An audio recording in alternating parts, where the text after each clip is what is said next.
Hey friends, welcome to Wednesday Ask a Flower Farmer. It's your friend Lisa Ziegler, and I am happy to be inside with you today because we finally have some heat in Virginia, friends. It's been crazy. It's always crazy weather. That's the first thing you learn about being a farmer. All of a sudden you pay attention to weather all the time and you're observing it in a very different way. Well, the weather, it's never what you expect or what you really want is what makes it so dadgum crazy. But we're in the low 90s around here, and it's about time. We're a little late for that, but it got intensely hot a little quicker than it normally does. So we're hanging tough in there. So I have several things that I want to tell you about. First off, hold on for just a minute while I do this, right? I'm going to show you something that we've all been waiting for so very, very long. And look what's back in stock, friends. It's the English green trays. We got these are for soil block, and for anybody that doesn't know, these are like the craziest, most wonderful. They hold 100 of the small blockers. And we just got them. We've been waiting since November. We just got a small order, but I have 2 pallets that are here in this country. They came from England. They went from New Jersey to Norfolk, hopefully over the weekend. And so we'll have even more. So if you want them, get them while we've got them. And so you'll find them over at thegardenersworkshop.com, and you can just search Tray, T-R-A-Y, and they will come up.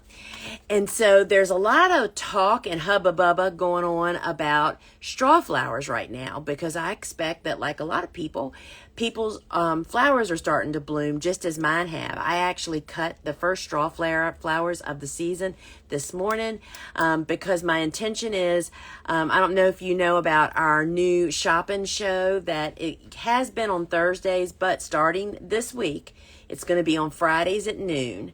And so this week, I will be showing straw flowers, at what stage I cut them, and where to make the cut on the plant. We're going to be talking all things straw flowers is what I'm saying. And I'll have them to show to you, and it'll be so totally awesome. Straw flowers are pretty dadgum amazing.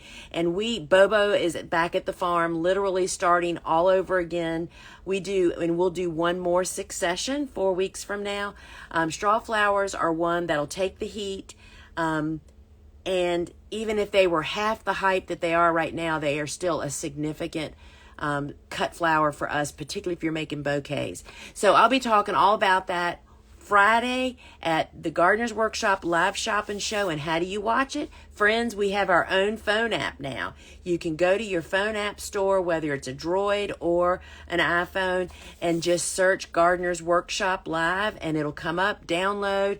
Join us on Friday. It is really a ton of fun. It's me and Suzanne, my sister, on the farm. We have all the flowers harvested, and so I can show you what the blooms look like, tell you a little bit about them, some tips, and it's just really totally awesome. And then before I forget to even say it, friends, if you have questions, please post it down in the bubble with the question mark on it. And that way I don't have to scroll through everybody's name and maybe miss your question, right? So ask your question, anything about growing cut flowers, flower farming, business, farm dogs, whatever your pleasure is related to cut flowers, seed starting, the whole 9 yards. I am happy to address that with you. So the other thing, while we're waiting for some questions, is at 1 o'clock today, I will be doing my clubhouse talking about cosmos. Y'all, cosmos, which when we were in high production, they are not a high production cut flower for us anyway. But when you are a small grower and you're making bouquets and you're maybe selling to designers, cosmos are significant. I'm growing all 14 of the varieties and colors that we have. So you can check them out. The first cosmos are already blooming on our farm. I saw about 8 or 9. I think it's like a 60-foot bed of cosmos going with about 11 different types of cosmos. But the rest of them for our next planting will be coming along. And friends, I'll be talking all about that at 1 o'clock today over on Clubhouse. And you can ask me questions over there too, so that is really pretty cool. So I see we have a couple of questions, so let's see what y'all got today. Speaking of farm dogs, how's Tucker's hip? Funny you should ask. He is literally circling this warehouse like a shark right now because I'm right distracted and not messing with him. So he is doing great. Thank you for asking. Tucker is our golden retriever, and he has hip dysplasia. And so 8.5 weeks ago, he had what's called an FHO, a femoral head osteotomy, where they cut the ball off of his hip joint. And and then the muscle just holds everything together. Y'all, you can't even tell anything to happen to him. He is doing so great. And yesterday, Monday, 2 days ago, was his first born free running across the farm. Our whole 3 acres is fenced. And he's had a little bit of freedom in our dog yard, a small area of the farm. But Monday, he got the full Monty, and he is thrilled to death. Chasing rabbits are no longer an issue in our yard. Anybody that's been watching our farm cam, you can watch the live farm cam on YouTube. It's on one of my gardens. I actually got notes from people saying there's like 8 bunnies sitting out in the middle of your yard, right next to your garden. And we plant white clover in our lawn when it was planted 1 million years ago. Your yard should be 25% white clover, y'all. Not only does that help your yard, but the bunnies eat that. They don't want the flowers typically. So the bunnies are back on notice that Tuck is loose. And so thank you so much for asking. He is back on the job, and we are so happy about it. Let's see. Chris, not a question, but thank you. First year, wait a minute, let me finish reading this. First year after taking your basic class, my garden looks awesome. Here in Iowa, I will have sunflowers ready for harvest within the week. Oh, Chris, that is so good to hear. Not only that you did early bird sunflowers, but, it's just so interesting. Now, I think this will be the 4th year. This fall will be the 4th year that my flower farming school course is open and offered to people. And we are really seeing the wave effect of people that are just, it's like once you take the class, first off, you're so dadgum overwhelmed. You have to go back and constantly rewatch. And I don't know if you know this or not, Chris, but an email went out like 2 weeks ago to all my students.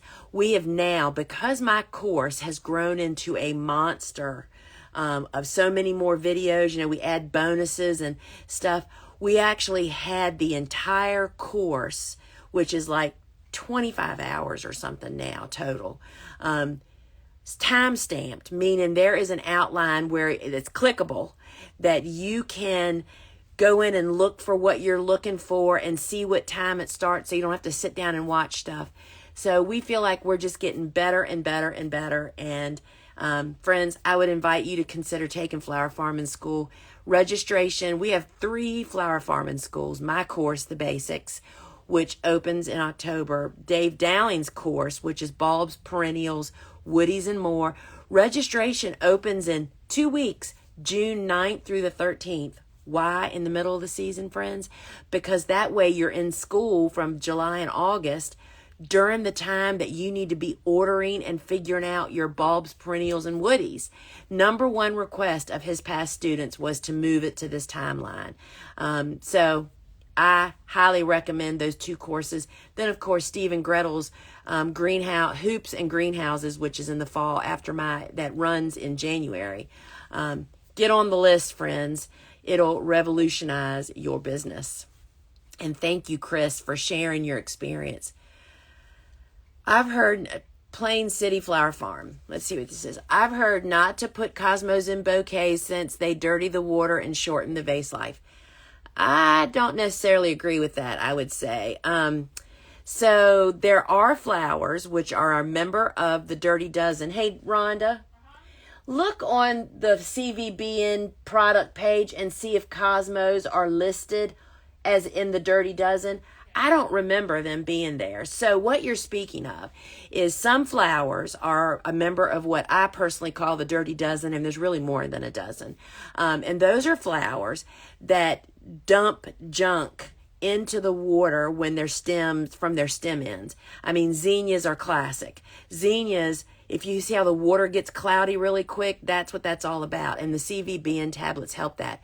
But you can prevent that from being a problem. Cosmos, she's looking. I'm not sure that they're not listed. I don't remember them, and I don't even think I've ever seen a cloudy Cosmo vase in my experience. But I'll be talking about that. Help me remember to mention that during Clubhouse too. So I don't find that to be true. Now, you may have heard to not put them in certain types of bouquets because their vase life may not be as long, but I'm going to be talking about that at 1 o'clock because we have found a way around that too. Because I will tell you that we have found a way to make them be a part of our bouquets. All right, so here we go. Any tips on harvesting and conditioning for Chinese forget-me-nots and Rudbeckia? So, yes, Chinese forget-me-nots, which ours are long gone. I mean, they come on early here and they're done. But what I've learned about them, and some of the Rudbeckias fall into this category too, is they're not real happy with the heat, kind of like me. And so those were two crops that oftentimes, depending on the big picture of what we're harvesting, forget-me-nots would be one of the first ones. I mean, there's certain cool flowers particularly that I would definitely go to first. Then the other thing that I find is a lot of people don't strip enough. You're only leaving, if I had a stem, y'all, this is why the shopping show is so dadgum amazing, because I have flowers and I can show you stuff if I have them, you know. So I only leave like the top maybe 5 inches of the stem with those little branchies. And of course, so I get them early in the morning, strip them, and then if you need to, use Quick Dip. That's a hydrator. Quick Dip is the liquid that you just can pour it into a little saucer and dip the stems in. But I'll tell you the other thing that we use it for nowadays that I have shared here before. When you have those tough to harvest crops, those that tend to be droopy, we literally now put a splash of Quick Dip into a splash of Quick Dip into the harvest bucket.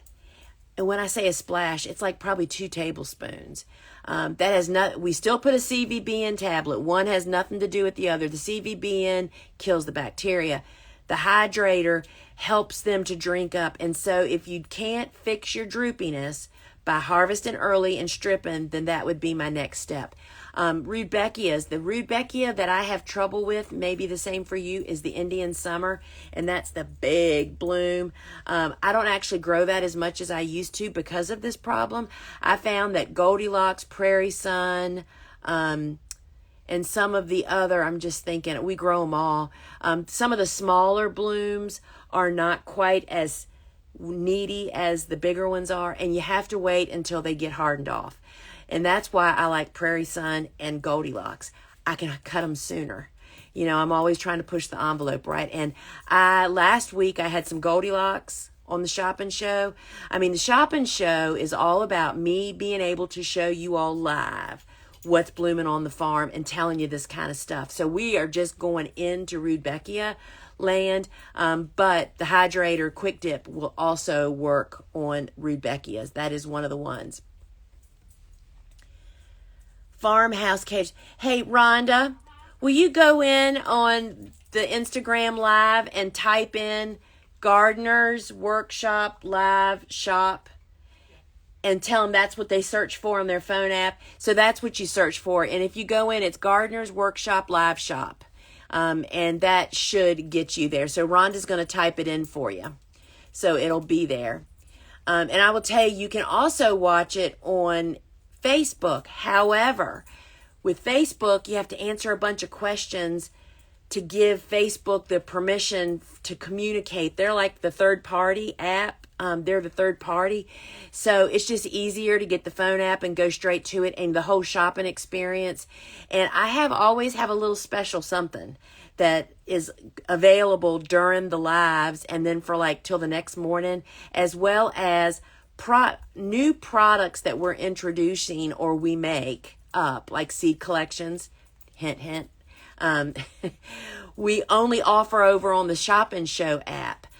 We see how people like it before we add it to our big website. So really, y'all, it's a ton of dadgum fun. So if you can't watch at noon live, you can watch it that evening. Again, I will say there are specials that are offered during the live event, and they're only available until 8 a.m. the following morning, like Saturday morning. So if you work and can't watch, you can watch it Friday evening to take advantage of any of those specials, and they pretty much change every week. So tons of fun, y'all. We're finding so many fun ways. You know where that came from? That came from people needing help picking out seeds. They need to know more information. They want to see what's actually how they need that little bit of extra assistance, and that's what I'm trying to offer to them. So like right now, the cool flowers, along with a couple of one warm is blooming, and we tell people, buy your seeds now and file them in your fall planted or very early spring so that they're there. That's the way that commercial growers do it. When you see something that you want to see, we'd go to somebody's farm. I am ordering that seed in the car on the way home. So I have it because I will totally forget about it. And that's kind of the whole story behind the shopping event. I just harvested my first succession of sunflowers. Do I pull the whole sunflower stock and replant with successions of sunflowers? So that is a really good question. So it depends totally on what you have available to you. So if you are a really small grower and you don't have a bush hog or a way to pull those stumps out, I will tell you, sunflower stumps are the toughest to get out of the ground. You have to have labor, or equipment, or a very strapping teenager that will do anything for you, because it is really hard work. But you need to get the stumps out to be able to replant. Or if you are a super small grower or a home gardener, this is what you can do for a couple of successions anyway, is cut those stumps off at ground level or close to it, and then use like a dandelion weeder or something to replant between the stumps. That's only going to last for like 2 plantings, right? But you're going to have to find a way to get those darn sunflowers out of there, or that's a whole long discussion. You could leave them in there and plant. You could leave your sunflower stumps in and plant zinnias over top of them, and they'll break down. But you have to, that's a choice you have to make. Or if you have equipment, you can actually bush hog them, till them, put in fertilizer, and replant. That's kind of what we do. Plain City Flower Farm. How old are your zinnias before planting? 2 to 3 weeks. Are they fast growers like celosia and sunflowers? Much faster than celosia. So I would categorize sunflowers and zinnias as the same. Also, should we fertilize zinnias in the tray? Yes. You're welcome. Your flower farming school has been a tremendous help. I would recommend it to every flower farmer. Oh, thank you. Y'all. See, these are the kind of things that just make my heart swell up. It makes it, we really are all about helping people at whatever level, whether you're a home gardener, budding flower farmer, or you're a flower farmer that either is losing your mind because you're so overwhelmed, or you've got it under your belt and now you're ready to scale your business. We really are bringing it to you, and that's kind of what we're all about. And I thank you so much for saying that. So zinnias, I do fertilize when they're in the tray, my weekly, Neptune's harvest, seaweed fish. But once they go, and then they're planted into a bed that has the dry organic fertilizer, which you can find that over on our website to learn more about what that is. And but then I don't do zinnias anymore.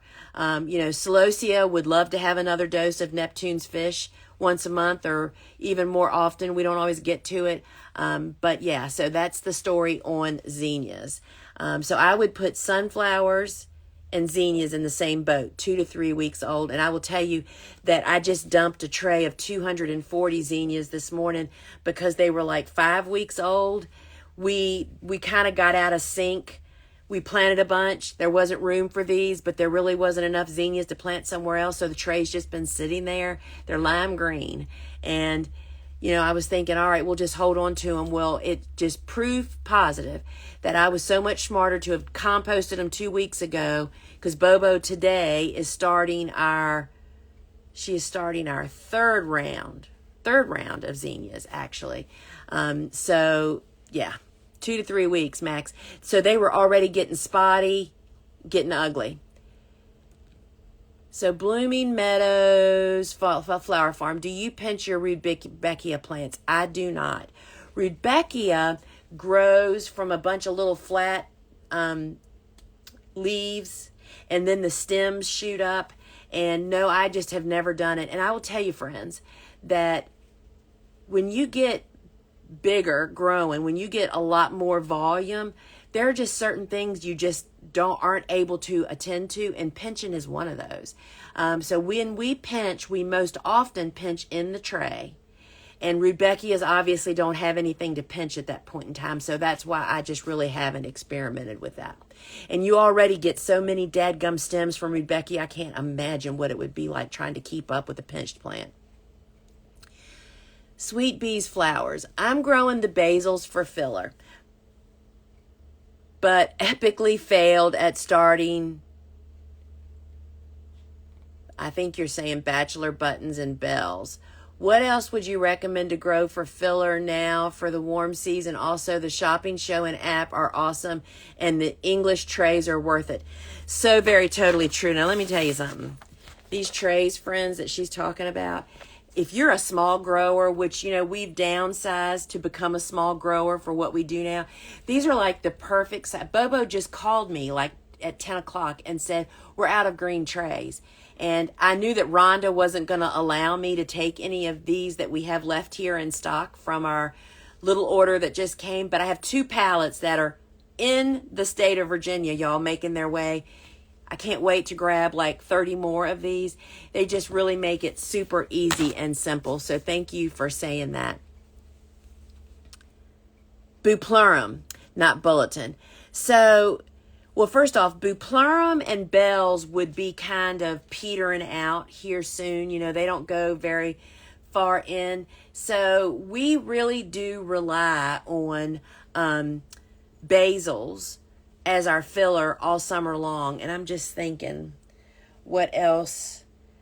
Filler, I always thought of filler of just green stuff. But, and the other filler that is really the easiest to schedule some every week is the sun-filled green sunflower. The sun-filled green sunflower, I'm sorry, I was just trying to think what other fillers there are, and it's like, duh, I was just cutting some of these. I'll have some of those to show at the shop and show on Friday. The sun-filled sunflower is not a pro cut. The variety name is Sunfill. It comes in green and purple. The green is what we grow. The purple is fine, but I just find the green to be more versatile. We grow it for the head in bud, not for the funky looking bloom, which you can see those on last week's shop and show, and I think there's a few of them open this week. They're a really funky looking, they almost look like a tropical. But before they open, they have all these, so that if my fingers were the sepals, those are the green layers of like leaf looking material that covers a bud. There's more of those, and they're so cool looking. They almost look like a sedum or a succulent kind of thing. And you can schedule them every single week. And so we planted Sunfield Green every single week with our sunflower rotation, so that we have like one of those to go in every bouquet at least. Depending on how desperate we are for filler, we might put 2 or 3, right? And they can, this time of the year, they're kind of small. And in addition to that, they put out this little foliage around right underneath the head, different than the other sunflowers. And I try to leave as many of that little, so by the time it's done, you've got something about this big. So that would be my other thing. And we just succession plant basil out the gazoo and give it a try and just keep planting it. We plant it once a month. And if you, I can't remember, did you say you were in my class? So there's two ways you can learn about how to start Buplurum. It's in if you're one of my students, it's in the course, but there's a video in the course. But over in my private Facebook group, that's for anybody that is a budding or established flower farmer, anybody that's working towards that, there is a Facebook group called The Flower Farmer Show. The Flower Farmer Show. You can search that. You have to fill out questions to get in. But in there, pinned to the top, are the steps to start Buplurum in trays. Back when it's cooler. It's far too hot where I am now. It's not worth it. But anyway, so I just thought I'd add that too. Rhonda, why is it 79 degrees in here? I'm about to die. All right. So Little Meadow Flower Farm. Is it just me? Farming is kicking my butt. Still working on infrastructure along with trying to plant everything out. So it's so funny you should say this. I actually recorded half of a podcast this morning, then I deleted it because I totally lost it. It was like at 5:30 this morning, which is when I tend to do podcasts. And it was about resilience. First off, personally speaking, I would not be working on infrastructure at this time of the year. That's one of the things you quickly learn about farming. That's what you spend your entire fall and winter doing as best you can. I know there are some things that just have to be done. But farming will kick your butt. And what the gist of what I was saying this morning on the podcast, which I'll redo it. We were up extra early this morning and is that we all are getting our butts kicked. Whether you're, running a business like this online garden shop or flower farming or whatever your business is, or you're a florist or whatever, we all are getting our butt kicked. What we are in control of as the business owner, the person in charge, is that we have to sharpen our tools in our tool bag and figure out what we shouldn't be wasting time on doing. When is a better time to do that? A more efficient way. I went on and on and on this morning, and I was really spurred to talk about it because I read about somebody that's just really suffering in the heat already. And it's like, nobody really realizes, but from 5 a.m. to 9 a.m. in the morning, it is pretty much light where I am anyway. And it's like air conditioning outside, even on 95-degree days. But you have to get your butt up and outside and ready to work at 5 a.m. Sounds like a lot, right? But not when you're able to go in mid-morning or by lunch and be done with your outdoor work. And those are the kinds of things that we have to figure out. There are other ways to do things, and that was what helped me the most, was learning from other people that have done it, right? And so, yes, you're not the only one getting your butt kicked. My butt's getting kicked too. So, but you got tools. You just have to kind of figure out what really has to be done now, and how is it going to benefit you now versus if you wait until the fall or whenever. So yeah, you're not alone. There are other people suffering. Does that make you feel better?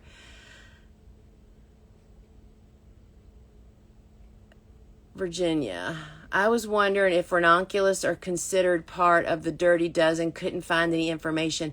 I don't grow ranunculus. I don't grow bulbs typically, but they are not on the list. So that, I would think, would mean that they probably aren't, because hyacinths and daffodils are on the list. So that list came from the CVBN manufacturer. When you fertilize with fish emulsion in the field, do you spray it on all the foliage? So you can, that's called foliar feeding. And you can do that, but you need to keep in mind, I would never do that once the plants have buds on them, because that means you're going to be cutting them soon, and they stink if you spray that on them. So we typically do a soil drench, whether you run it through your irrigation or put it in a yard sprayer and drench the ground. So you can, but you just need to be very cautious about when you actually do that. So we just hit 12 o'clock. So I am going to, this is going to be my last question that I can answer today. I think I may have pinched my zinnias too soon. I did at 5 inches. Should I have waited until they were 12 inches? I don't think it matters as long as you had a couple of sets of true leaves on them, and we would pinch right above the bottom too. We typically don't pinch zinnias because zinnias are the most anticipated crop of the year for our customers, whether it was commercial customers or our farmers market or whatever. Every customer, like every week, when are the zinnias coming? So we never pinched. So our first central stem would bloom the earliest, and then when I cut that was the first pinch. So I've never pinched them, but you should be okay. So friends, thanks for joining me here. Remember, if you want to talk cosmos, come on over to Clubhouse at 1 o'clock. We'll be talking about them and about the amazing, beautiful, I don't know if y'all saw the article in the May Better Homes and Garden had cosmos on the cover. Our good friend Marty Ross, who is a garden writer with Meredith Corporation, who owns Better Homes and Garden, Country Gardens, a whole bunch of them, did the article on a flower farmer on the West Coast. It's really good. We actually sell 14 different cosmos. You can find them all in our store. And I'm telling you, friends, and as soon as they start blooming, you wait till that shopping show comes. That'll be the bomb because, here's the spoiler. Cosmos bloom best at the end of the summer as days shorten. They're just like dahlias. So they'll grow now, and you can cut them now, but they really get their party hats on when the days start to get shortened again. And so it is not too late to plant them, or really any warm season. If you have 4 months before your first frost date, you have plenty of time to still plant everything that I sell anyway. All right, friends, until we meet again, ciao.